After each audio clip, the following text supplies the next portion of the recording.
जय Hind everyone, I am doctor Sapna Agarwal from I big wonder. स्वागत है आपका। लेकिन आज मैं आपका कुछ कहने से पहले दो सवाल आपसे पूछूंगी। पहला सवाल, is it right to fail a child?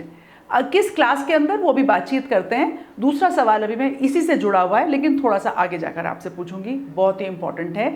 इस वक्त पूरा विश्व पैंडेमिक की स्थिति से गुजर रहा है, लेकिन हाँ, मैं मानती हूँ कि बहुत सारे स्कूल, शायद some of you might say that it is a remedial approach that the child has not been able to study and if a child repeats maybe the child learns better. I completely understand the schools have all these rights, but parallelly the school is a place where holistic development of a child takes place. Another question which I have to ask you is, has the school been able to give 100% to the child? Well, it's a tricky question. If you say yes, then we don't need this infrastructure, right? And if you say no, yes, I think we are understanding the pain because we've not been able to deliver 100% and the child, बच्चा भी तो अपने घर से कैसे किन environment के अंदर पढ़ रहा था, और लगभग हर घर के अंदर, आपका मेरा घर किसी के घर से फर्क नहीं है, हर घर के अंदर हर एक कोई बीमार हुआ है, बहुत डिफिकल्ट स्थितियों से गुजरे हैं, और उस वक्त ये फेल का लेबल लगाना, don't you think it is traumatic? जहां पर कि बोर्ड ने भी ये डिसीजन लिया है, विदाउट एग्जाम्स बच्चों को क्लास 10th क्वालिफाई करवाया है, और अगर स्कूल डिसाइड करता है, अभी असेसमेंट इवैल्यूएशन आया है ना, उसके नई पद्धति आप सब कर ही रहे हैं कि अगर स्कूल डिसाइड करता है कि बच्चे को कंपार्टमेंट देना है, the child is still eligible to take admission in class 11th and continue the study. See, it is very simple. दूसरा सवाल जो मुझे आप सबसे पूछना था ना कि we have a selection procedure to take the admission. So एक छोटी सी बात कर लेते हैं कि जब हम बढ़िया सा सेब या बढ़िया सा टमाटर छांट कर लेते हैं, और अगर उस टमाटर या सेब को अगर हम फ्रिज में नहीं रखें और बोले टमाटर खराब हो गया, whose fault it is?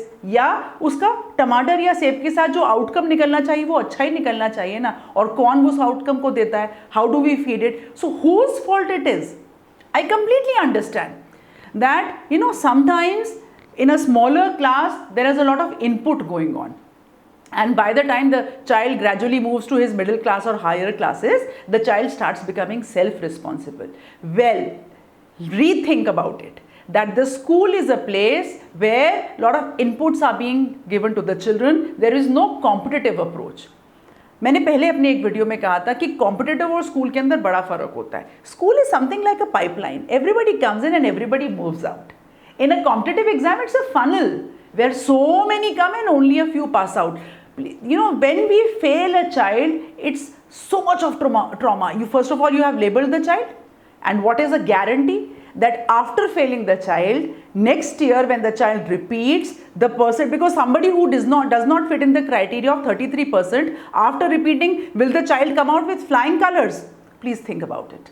It's very important. I have always been standing for child's right, and I have always been standing for my educators and teachers' right. But this is something so important that I could not control myself, and I thought it will be a good idea if I can talk, and this, if I really want to seek your comments and your answers on it. I may be not 100% correct. हो सकता है कि मैं 100% सही नहीं हूँ ये बात कहते हुए, शायद बहुत सारे लोग मुझे हेट भी करें इस बात को कहने के लिए, पर आप उस बच्चे के मन से सोच के देखिए, उस परिवार के मन से सोच कर देखिए, जिसने जैसे तैसे करके जिन कंडीशंस में अपनी पढ़ाई करी और अंत में उसको ये रिजल्ट मिलता है फेल। मैंने हमेशा कहा है, everybody has a right to say I big wonder. हर बच्चे के अंदर कुछ ना कुछ क्वालिटीज़ छुपी हुई हैं।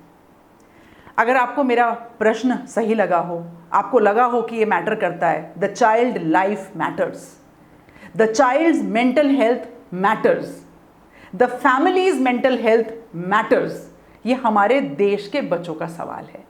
आप मेरे वीडियो को ज़रूर लाइक करें, चैनल को सब्सक्राइब करें और इसको मैक्सिमम लोगों तक शेयर करें। आपके उत्तर का, आपके कमेंट का मुझे इंतज़ार रहेगा। आज के लिए जय हिंद।